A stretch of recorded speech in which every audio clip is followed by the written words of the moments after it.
የዕለቱን ዘገባዎቻችንን ከዚህ እንደሚከተለው ወደ እናንተ ማድረስ ጀመርን። አበይት ነጥቦቹን በቅድሚያ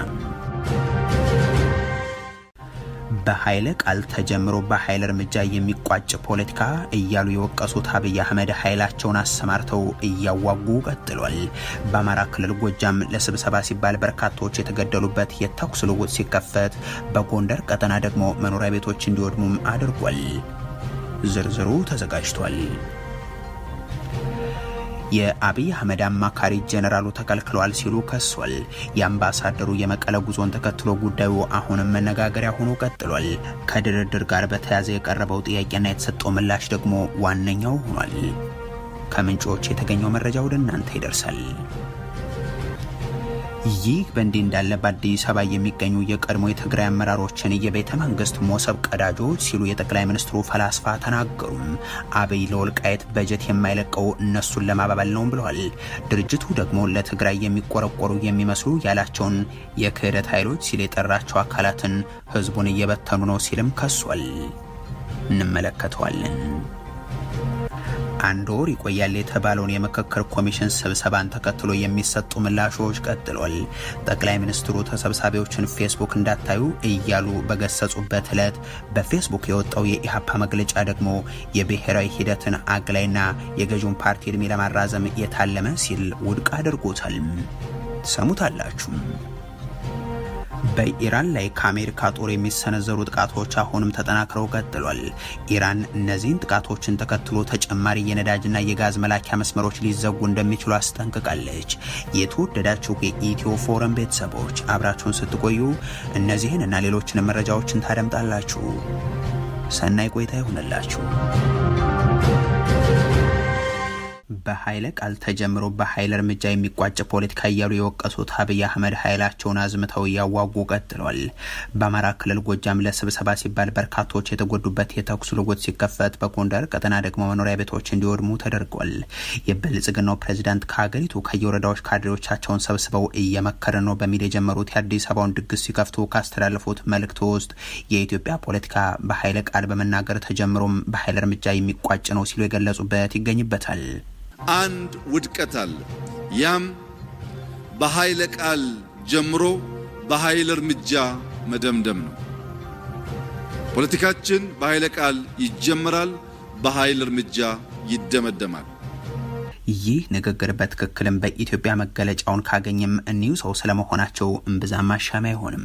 ቤቶች ይፈርሳሉ፣ እናቶችና ህጻናት ያለቅሳሉ፣ ወጣቶች ያልቃሉ የሚል ኃይለ ቃልን ተናግረው በጥቂት ወራት ልዩነት ውስጥ ትግራይ ላይ ጦርነትን ከፍተው ኃይለ ቃልን በኃይል እርምጃ ቀይረው የደረሰው ውድመት የሚታወቅ ነው። በአማራ ክልል ያትግደሉን አታፈናቅሎን የወጣቶች ሰላማዊ ሰልፍና ሰልፈኞችን እናንተ ጩኸታሞችና ይህንን ጩኸትን እናውቋለን በመሰል መንገድ ነው ወደ ስልጣን የመጣ ነው በሚል ኃይለ ቃላቸውን ተናግረው ወደ ኃይል እርምጃ መለውጠውት ስንቶች ተገደሉ፣ ምን ያክልስ ውድመት አጋጠመ የሚለውም የሚከተል ይሆናል። ትናንት በጎንደር ቀጠና ወገራ ደንጓጓ በተባለ አካባቢ ከተደረገ ውጊያ በኋላ እንዲወድም የተደረገ የአርሶ አደሩ መኖሪያ ቤትም ለዚህ የቅርብ ማሳያ ይሆናል። በጎጃም ቀጠና ደግሞ የኦህዴድ ብልጽግና የክልሉ ባለስልጣናት እንደ ቋሪትና ደጋዳሞት ባሉ የፋኖ ኃይሎች ጠንካራ ማዕከላት ናቸው ተብሎ በሚጠቀሱ አካባቢዎች ስብሰባን ለማከናወን በሚል ከማቻከል እስከ ደንበጫና ደጋዳሞት ድረስ ሰራዊት ተሰማርቶም በፋኖ ኃይሎች በኩል ደግሞ በወታደራዊ ተሽከርካሪዎች ላይ ደፈጣ ተከፍቶ የተደረጉ ውጊያዎች ሰብአዊና ቁሳዊ ጉዳትን አስከትሏል። በተለይም ከአማኑኤል ወደ ደጋሰኝም ከደንበጫ ወደ አንጀኔ የተደረጉ ስምሪቶች ከፍ ያለ ጉዳት የተመዘገበባቸው ስለመሆናቸው ታውቋል። የጠቅላይ ሚኒስትሩ አማካሪ ጄኔራሉ ተከልክለዋል ሲሉ ከሰሱም። የአምባሳደሩ የመቀለ ጉዞን ተከትሎ ጉዳዩ አሁንም መነጋገሪያ ሆኖ ቀጥሏል። ከድርድር ጋር በተያያዘ የቀረበው ጥያቄና የተሰጠው ምላሽ ደግሞ ዋነኛው ነው። የአሜሪካው አምባሳደር ኤርቪን ማሲንጋ ለስራ ጉብኝት በትናንት የመቀለ ቆይታቸው ከረድኤት ድርጅቶች ከፖለቲካ መሪዎችና ከሲቪል ማህበረሰብ ተወካዮች ጋር በሰብአዊ ሁኔታዎች በሰላም ጥረቶችና ዘላቂ ጦርነትን የማስቆም ስምምነቱ አተገባበር ዙሪያ ከክልሉ አመራሮች ጋር ውይይት ማድረጋቸው የሚታወቅ የሚታወቅ ነው። ውይይቱን የመሩት ምክትል ፕሬዚደንቱ አቶ አማኑኤል አሰፋ የፕሪቶሪያው የሰላም ስምምነትን በመተግበር ወደ ዘላቂ ሰላም ለመሸጋገርና ያንዣበበው የድርቅ አደጋ ተጽዕኖን ለመቀነስ እንደሚሰሩ አምባሳደሩ ማረጋገጣቸውን ተናግሯል። የኢትዮ ፎረም ምንጮችም ሁለቱ ጉዳዮች የትናንቱ ጉዞ ዋነኛ አጀንዳዎች እንደነበሩ አረጋግጦም ክልሉ ያለበትን ቀውስ በተመለከተ ለአምባሳደሩ ማብራሪያ እንደቀረበላቸው ይጠቁማሉ። አምባሳደሩም ለድርድር ያላችሁ ዝግጁነት በሚል ጥያቄ ማንሳታቸውን አንስተው የተሰጣቸው ምላሽም ሀቀኛ ድርድር የቆየና የአሁንም አቋማችን ነው፣ ነገር ግን የፌደራል መንግስቱ መያዣ ያደረጋቸው ጉዳዮች አሉ በሚል መቅረቡን እንዲሁ ዜጎች የራሳቸውን ገንዘብ ካሽ መከልከላቸው፣ ነዳጅ እንዳያገኙ ማድረግ፣ በጀትና ደሞዝን ማሳጣት፣ ሸቀጥና ሌሎች ላይ እቀባን መጣል የአብይ አህመድ መንግስት እንደ መያዣ እየተጠቀመባቸው ያሉ ጉዳዮች ሆኗል የሚለውም ቀርቧል። አምባሳደሩ በሀገር ውስጥ የሚደረግ ድርድርን የማትቀበሉት የጸጥታ ስጋት ስላለባችሁ ነው ወይ የሚል ጥያቄ ማቅረባቸውን ያከሉት ምንጮች ከትግራይ አመራሮች በኩል ደግሞ ምክንያታቸው ፖለቲካዊ መሆኑን አንስተው ለሀገሪቱ ሰላም፣ ለቀጠናው መረጋጋት በሚያስችል መልኩም በሶስተኛና በገለልተኛ አካል በኩል ለሚደረግ ድርድርና ፖለቲካ ውይይት ግን ዝግጁ ነን በሚል እንደመለሱም ገልጿል። አምባሳደሩ የትግራይ አመራሮች ከውስጥና ከጎረቤት ኃይሎች ጋር እየተጣመሩ ነው በሚል በተለይም ከብልጽግናው በኩል ከሚቀርበው ክስ ጋር በተያያዘ ያቀረቡት ጥያቄ ባይኖርም በቀጠናው ዘላቂ ሰላም እንዲመጣ አብረን ለመስራት ዝግጁ ነን በሚል መናገራቸው ግን ተመላክቷል። ከቪዛ ክልከላው ጋር ደግሞ የህወሓት ከፍተኛ አመራሮቹ ተበዳይን ያጠቃ ውሳኔ በአሜሪካ በኩል በቅርቡ መተላለፉን ለአምባሳደሩ ገልጸውላቸዋል የሚሉት ምንጮች ኤርቪን ማሲንጋም ለአካባቢው ሰላምና መረጋጋት ተጽዕኖ ያመጣል በሚል የተላለፈ ነው የሚል እምብዛም ያልተብራራ ምላሽ መስጠታቸውን አክሏል። ትግራይ ቋፍ ላይ ናት በሚል ማብራሪያ የቀረበላቸው አምባሳደሩ የመሩት ልዑክም የተደረገውን ንግግር ተከትሎ ድርድርን ጨምሮ ከፌደራል መንግስት ሰዎች ጋር በመነጋገር በቀናት አሊያም በሳምንት ጊዜ ውስጥ ወደ ክልሉ እንደሚመለሱ መግለጻቸውንም ሰምተናል። ከመቀለው ጉብኝት ጋር በተያያዘ መነጋገሪያ ከሆኑ ጉዳዮች መካከል የህወሓቱ ሊቀመንበር ደብረጽዮን ገብረ ሚካኤል አለመገኘትና ጀነራል ታደሰ ወረደ ጋር በተያያዘ አምባሳደሩ እንዳያገኟቸው ተደረገ የሚሉ ጉዳዮች ይገኙበታል። የአብይ አህመድ አማካሪ አቶ ጌታቸው ረዳም ከምክትልነቱ ሳላባረረው ከኔ ጋር መቆየቱ ይቆጨኛል ሲሏቸው የሚታወሱት ጀነራል ታደሰ ወረደም በመቀለ ጉብኝት ያደረጉት የአሜሪካው አምባሳደር ኤርቪን ማሲንጋ እንዳያገኟቸው ተከልክለዋል ብለዋል። ጌታቸው ይህንን ድርጊት እያንዳንዱ ዲፕሎማሲያዊ ሙከራን ወደ ታጋሽ ድርድር ለመቀየር ያለውን ፍላጎት ያሳያል በሚል በክልሉ አመራሮች ላይ ክሳቸውን አቅርበው የትግራይ ህዝብን በገታ በመያዝ የፌደራል መንግስቱንና ዓለም አቀፉ ማህበረሰብ ፍላጎቶችን እንዲቀበሉ ለማስገደድ የሚፈልግ አካል ነው፣ ይህንን አተባብሉት የሚል ማስጠንቀቂያ ጭምር ጽፏል። ጀነራል ታደሰ ከአምባሳደሩ ጋር እንዳይገናኙ ተደርጓል በሚለው ጉዳይ ላይ ኢትዮ ፎረም የጠየቃቸው የክልሉ አስተዳደር አመራሮች የሰጡት ምላሽም አምባሳደሩ ከመምጣታቸው አስቀድሞ በያዙት መርሃ ግብር መሰረት ከሚመለከታቸው አካላት ጋር ንግግራቸውን አድርገዋል። በክልሉ ውስጥ ለሚኖራቸው ቆይታ ኃላፊነት አለብን፣ ስለሆነም ከጀነራል ታደሰ ጋር በምን ኃላፊነት እንዲነጋገሩ ነው የምንፈቅደው የሚል ጥያቄ አንስተው ክስተቱን ማረጋገጫ ሰጥተውበታል። ጀነራል ታደሰ ከአምባሳደሩ ጋር በስልክ ተነጋግረዋል የሚለውን ጉዳይ ግን እንደማያውቁ ጠቁሟል። የደብረ ጽዮን ገብረ ሚካኤል በውይይቱ አለመሳተፍን በተመለከተ ያነጋገርናቸው ሌላ የክልሉ ከፍተኛ አመራር ደግሞ ወደ ማዕከላዊ ዞን ለስራ እንቅስቃሴ እንደተጓዙ በመሆናቸው ሳቢያ ነው የሚል አጭር ምላሽ ነው የሰጡት። ይህ በእንዲህ እንዳለ በአዲስ አበባ የሚገኙት የቀድሞ የትግራይ አመራሮችን የቤተ መንግስት ሞሰብ ቀዳጆች ሲሉ የጠቅላይ ሚኒስትሩ ፈላስፋ ገለጹ። አብይ ለወልቃይት በጀቱን የማይለቀው እነርሱን ለማባበል ሲል ነውም ብለዋል። ድርጅቱ ደግሞ ለትግራይ የሚቆረቆሩ የሚመስሉ ያላቸውና የክህደት ሲል የከሰሳቸው አካላትን ህዝቡን እየበተኑ ነው ብሏል። ይህንን ያለው ውናት ነው። የትግራይ ሰራዊት በድሮን ሲደበደብ ደስታቸውን የገለጹ አሊያም እንዳላዩ ዝም ያሉም የተፈናቀለ ህዝባችን ስቃይን እንደ ብሔራዊ ሀዘን ያልተቀበሉ ሰዎች ዛሬ ራሳቸውን እንደ ህዝባችን ተቆርቋሪ በማስመሰል ያዞንባ የሚያፈሱ አጭበርባሪዎች መሆናቸውን በመረዳት ህዝቡ ሊታገላቸው ይገባል የሚል ሀሳብን በመግለጫው ላይ ሰፍሯል። ትግራይ ግዛቶቹን አቶም ተፈናቃዮችንም ተሸክሞ በታሪኩ አይቶት የማያውቀው እጅግ ከባድና ውስብስብ ፈተና ውስጥ ይገኛል። እነዚህ አካላት ግን ይበልጥ እንዲዳከም እየሰሩ ናቸው በማለትም ወቅሷል። የብልጽግናው ስርዓት የትግራይ ግዛቶችን በመውረር በጀት፣ ነዳጅ፣ ገንዘብ እና ሌሎች አቅርቦቶችን በመዝጋት ሁሉንም አይነት ግፍ እየፈጸመ እየተፈጸመ ይገኛል ያለው ድርጅቱም አሁንም ለአዲስ ጥፋትና የጦርነት ዝግጅት ትግራይን በጦር መሳሪያና በሰራዊት እየከበበ ይገኛልም ይላል። በእንዲህ ያለው ሁኔታ ውስጥ ደግሞ የትግራይ ሰራዊትን በሁሉም መንገድ ማጠናከር ያስፈልጋል የሚለው ይኸው ማብራሪያም በተናበበና ስልታዊ በሆነ መንገድ እንዲከናወን የሚጠይቅ መልእክትም አስፍሯል። የትግራይ ጥያቄ ፍትሐዊ እንዳልሆነ አድርገው እያሳሳቱ ነው ያላቸውና ውናት የክህደት ኃይል በሚል የገለጻቸው ቡድኖችን በወነጀለበት ክፍሉ ደግሞ የትግራይ ወጣቶች እንዲሰደዱና እንዲበታተኑም ቲዲኤፍም እንዲፈርስ ህዝቡም ለተጨማሪ ጥፋትና አጥፊዎች እንዲጋለጥ እየሰሩ ነው ሲል በተለይም ወደ አዲስ አበባ የተፈናቀሉ የቀድሞ አመራሮች ላይ ያተኮረ ነው የተባለ መግለጫን አሰራጅቷል። ከዚህ ጋር በተያያዘ ከሰሞኑ ወደ ወልቃይት ካቀኑት የቤተ መንግስቱ ቤተኞች መካከል አንዱ የሆኑት የአብይ አህመድ ፈላስፋ ዳኛቸው አሰፋም በወልቃይት ምርጫ ያልተከናወነው በጀትም ከብልጽግናው መንግስት በኩል የማይለቀቀው አዲስ አበባ ከቅርብ ጊዜ ወደ ተሰባሰቡ የትግራይ ኤሊቶችን ለማባበል ተብሎ ነው፣ ነገር ግን ይሄ የሚያዛልቅ አይደለም እያሉ ተናግሯል። በቤተ መንግስት የሚንከላወሱ አዳዲስ ሞሰብ ቀዳጆች እያሉ ሲዘልፏቸውም ተሰምቷል። የፌዴራል መንግስቱ ተቀብሎ በጀትም ሊሰጠን ይችላል፣ ምርጫውን ልናካሄድ ይችል ነበር። ይሄ ግን አልሆነም። ለምንድን ነው ይሄ አልሆነ? መቼም ይሄ የሚጠፋቸው አይመስለኝም ስንል እኔ ትንሽ እንትን ብለው ይሄ ፖለቲካል አፒዝመንት ይባላል፣ ማባበል፣ የትግራይን ኤሊቶች ለማባበል አዲስ አበባ የተከማቸዋል። ይሄ ማባበል ፖለቲካ ደግሞ ሄዶ ውጤቱ መጥፎ ነው የሚሆን። አንዳንድ ወገኖች አዲስ አበባ ባይደክሙ ጥሩ ነው፣ ለጊዜው እንደው ጀብ ስለሚሉ እዛ ቤተ መንግስት አካባቢ ማለት ነው አዳዲስ ሞሰብ ቀዳጆች ስለመጡብን ነው። አንድ ወር ይቆያል የተባለውን የምክክር ኮሚሽን ስብሰባን ተከትሎ የሚሰጡ ምላሾች ቀጥሏል።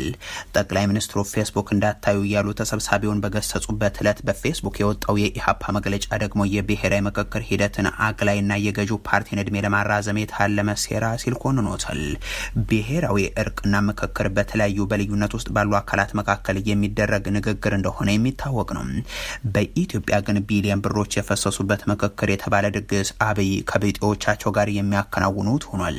ትናንትም የጦር አዛዥ ስም ሲጠራም የአብይ አህመድ ስም ሲነሳም የብልጽግናው ሹማምንት ሲጋበዙ አዳራሹን በጭብጨባ ያናወጠ የካድሬዎች ስብስብ እንደዚሁም መስቀል ተሸክመው የሀገሪቱ መሪዎችን እጅ ሲሳለሙ የታዩ የሃይማኖት ሰዎች የሀገሪቱን ቀጣይ ዕጣ ፈንታ ትወስናላችሁ ሲባሉ ውሏል። ይህንን ብልጽግና ከብልጽግና ጋር የሚያደርገውን ምክክር ፕሮፌሰር መራራ በቅርቡ እንዲህ ሲሉ ገልጸውት ነበር። ለፖለቲካ ድራማ ብለን የምታደርጋቸው ነገሮች መሰረታዊ የሆኑ የስርዓቱን ችግሮች አይፈቱም። ንጉሱ የመጨረሻ ሰዓት ህገ መንግስት አሻሽላለሁ ብሎ ኮሚቴ ፈጥሮ ነበር። ንጉስ ሰማይ አይታረስም፣ ንጉስ አይከሰስም ይላል። አብዮት እኮ በራቸውን እያንኳኳ ነው፣ ገፉበት። ደርግም ከወንበዴ ጋር ድርድር የለም እያለ ያው 17 ዓመታት ያው ሲያደነቆር ቆይተው ተፈጥሮን ቁጥጥር ስናደርጋለን ምናደርጋለን ሲል ቆይተው ሄደ ለምሳሌ ራሲን ነው የምታታልለው፣ የኢትዮጵያ ህዝብን ነው የምታታልለው። አሁን እንትን ላይ ሲቃሉ ሲከራከሩ ሚዲያ ላይ ሲመረጥ እንዲህ ያደርጋሉ ምናምን። ይሄ ምንድነው? ማነው ምክክር ኮሚሽን የሚባለው 4 ዓመት ሙሉ አጀንዳ ይሰበስባል። 4 ዓመት ማለት ፖለቲካ ለሚገባው ሰው የፖለቲካ ቲያትሩን ወሰን ክልል አልፌ ከመስራት ውጭ ምንድን ነው የሚያመጣው? ትናንት ይህ መድረክ መጀመሩን ተከትሎ መግለጫውን ያወጣው ኢሃፓ ደግሞም በአሁኑ ወቅት በሀገሪቱ እየተካሄደ ያለው የብሔራዊ ምክክር ሂደት እውነተኛና ሁሉን አቀፍ ባለመሆኑም ሀገሪቱን ከገባችበት ዘርፈ ብዙ ቀውስ ሊያወጣት እንደማይችል ገልጿል። ፓርቲው ባወጣው መግለጫ ምክክሩ የሀገርን ችግር ለመፍታት ሳይሆን የብልጽግናውን ፓርቲ ፖለቲካዊ ቅቡልነት ለማደስ የተዘጋጀ መድረክ እንደሆነ አሳውቋል። ኢትዮጵያ በዚህ ወቅት በከባድ የፖለቲካ የምጣኔ ሀብትና የማህበራዊ ቀውሶች ውስጥ እንደምትገኝ የጠቆመው መግለጫውም በየክልሎቹ የተስፋፉ ጦርነቶች፣ የህግ የበላይነት መፈራረስና የኑሮ ውድነት የገዢው ፓርቲ የተሳሳተ የፖለቲካ አቅጣጫ ውጤቶች መሆናቸውንም አመልክቷል። ኢሃፓ ቀደም ሲል ከብሔራዊ የምክክር ሂደቱ በይፋ የራቀበትን ምክንያት ሲያስረዳም ሂደቱ ገለልተኛና ተአማኝነት ያለው አለመሆኑም ከመንግስት ፍላጎት ውጭ ራሱን መምራት እንደማይችልና የህዝብን መሰረታዊ ጥያቄዎች የመፍታት ፍላጎት እንደሌለው በመገንዘቡ ስለመሆኑም ጠቁሟል። መግለጫው አክሎም ቀውሱን የፈጠረ ኃይል የሰላምና የመፍትሄ ባለቤት ሆኖ መቅረቡም የፖለቲካ ተቃርኖ መሆኑን በመጥቀስ ለዚህ ማሳያ እንዲሆንም የደርግ ውድቀትን ተከትሎ የተካሄደው የሰላምና የዲሞክራሲ ጉባኤ በሁሉን አቀፍ መግባባት መታጣት ምክንያት መክሸፉን አስታውሷል። እውነተኛ ብሔራዊ ምክክር እንዲኖር ኢህአፓ ያስቀመጣቸው መሰረታዊ ቅድመ ሁኔታዎች መካከል የፖለቲካ እስረኞች መፈታት፣ ጦርነቶች በአስቸኳይ መቆማቸው፣ የሀሳብ ነጻነት መከበር፣ የፖለቲካ ኃይሎች በእኩልነት መሳተፍ፣ የምክክር ሂደቱ ከገዢው ፓርቲ ተጽዕኖ መላቀቅ እንደሚገኙበትም ተመላክቷል። የብሔራዊ ምክክር ኮሚሽኑ ካቀረባቸው የውይይት አጀንዳዎች መካከል ዋነኛው የጦርነት መቆም ጥያቄ በግልጽ አለመካተቱም ሂደቱ ከመሰረቱ የተሳሳተ እንደሚያደርገውም ፓርቲው አንስቷል። በአሁኑ ወቅት እየተካሄደ ያለው ይህ ምክክር የተባለው ድግስ ኢትዮጵያን ለማዳን ሳይሆን ገዢው ፓርቲ ራሱን ለማዳን የሚጠቀምበት መድረክ ነው ያለው ኢህአፓም የኢትዮጵያ ሕዝብ ከተጋረጠበት የህልውና አደጋ ለመዳን የሚያደርገውን ጥረት እንዲያጠናክርም ጥሪ አቅርቧል። በዚህ ረገድ ፓርቲው ለፍትህ ለነጻነትና ለእኩልነት የሚሰጠውን ትግል በጽናት እንደሚቀጥልም አሳውቋል። ኢራን የተፈጸመባትን ጥቃት ተከትሎ ተጨማሪ የነዳጅና የጋዝ መላኪያ መስመሮች ሊዘጉ እንደሚችሉ አስጠነቀቀች። ይህ በእንዲህ እንዳለ የአሜሪካው ፕሬዚደንት ዶናልድ ትራምፕ ካቀረቡት ዛቻ በኋላ የአሜሪካ ጦር አዳዲስ ጥቃቶችን ከፍቷል። ፕሬዚደንት ዶናልድ ትራምፕ ትናንት ኢራን ባህሪዋን እንድታስተካክል ካስጠነቀቁ በኋላ ነው ይህ የአሜሪካ ጦር ጥቃት የተሰነዘረው። የሀገሪቱ ጦር ባወጣው መግለጫም በሆርሙዝ ወሽመጥ የሚያልፉ መርከቦች ጉዞን አደጋ ላይ ለመጣል ጥቅም ላይ እየዋሉም የኢራን ወታደራዊ አቅሞች ኢላማ መደረጋቸውን አሳውቋል። ለአንድ ሰዓት ከ30 በቆየው አዲስ ዙር ጥቃት በታላቁ ቱምቢ ደሴት የሚገኙ የኢራን የባህር ዳርቻ መከላከያዎች እንዲሁም የክሩዝ ሚሳኤል ማከማቻና ማስወንጨፊያ ጣቢያዎች መመታታቸውንም ገልጿል። የኢራን የእዝ ማዕከላት፣ የጸረ አውሮፕላን መከላከያ ስርዓቶች፣ የሚሳኤልና የድሮን አቅሞች እንደዚሁም የባህር ዳርቻ መከታተያ ተቋማት ጥቃት ከደረሰባቸው መካከል የሚጠቀሱም ሆኗል። በሆርሙዝ ወሽመጥ ላይ የምትገኘው የባንደራባስ ከተማም ኢላማ እንደሆነች ተነግሯል። እንደ ጦሩ ገለጻ ከሆነ አሜሪካ ወደ ኢራን ወደቦች የሚደረግ ጉዞ ላይ የጣለችውን እገዳ በመጣስ ለማለፍ የሞከረ አንድ መርከብ ላይም ተተኩሷል። ዋሽንግተን ይህንን ጥቃት ያደረሰችው ኢራን ባህሬንና ኩዌት ውስጥ ያሉትን ጨምሮ በቀጠናው የሚገኙ የአሜሪካ ወታደራዊ ኢላማዎችን መምታቷን ከገለጸች በኋላ ነው። ይህ በእንዲህ እንዳለ አሜሪካ በኢራን ወታደራዊ ኢላማዎች ላይ ተጨማሪ ድብደባን ካካሄደች በኋላ ኢራን ደግሞ የሆርሙዝ ወሽመጥ ዝግ ሆኖ እንደሚቆይና በቀጠናው የሚገኙ ተጨማሪ የነዳጅና የጋዝ መላኪያ መስመሮችም ሊዘጉ እንደሚችሉ አስጠንቅቃለች። የአሜሪካ ጦር ማዕከላዊ እዝ በድሮኖች በአየርና በባህር ኃይል በመታገዝ የኢራን የባህር መከላከያዎችንና የክሩዝ ሚሳይል ማከማቻዎችን እየደበደበ መሆኑን ተከትሎ ያወጣችው መግለጫም ሆኗል። በሁለቱ ሀገራት መካከል ዳግም በተባባሰው ጦርነት ሳቢያ የዓለም የነዳጅ ዋጋ እያሻቀበ ይገኛል። ለአምስተኛ ቀን የቀጠለው አዲስ ዙር የጥቃት ምልልስ ሀገራቱ ጦርነቱን ለመቋጨት ገብተውት የነበረውን የመጀመሪያ ደረጃ ስምምነትን አደጋ ላይ ጥሎታል። የኢራን ዋና ተደራዳሪና የፓርላማ አፈ ጉባኤ መሐመድ ባጋር ጋሊባፍ ሀገራቸው ከስምምነቱ የማትጠቀም ከሆነም ለውሉ የምትገዛበት ምንም አይነት ምክንያት እንደሌለ ይናገራሉ። ፕሬዚደንት ዶናልድ ትራምፕ ኢራን እስከሚቀጥለው ሳምንት ድረስ ወደ ንግግር የማትመለስ ከሆነ ድልድዮችና የኃይል ማመንጫዎችን እንደረማምሳቸዋለን ሲሉ ከትናንት በስቲያ ዝተው ነበር።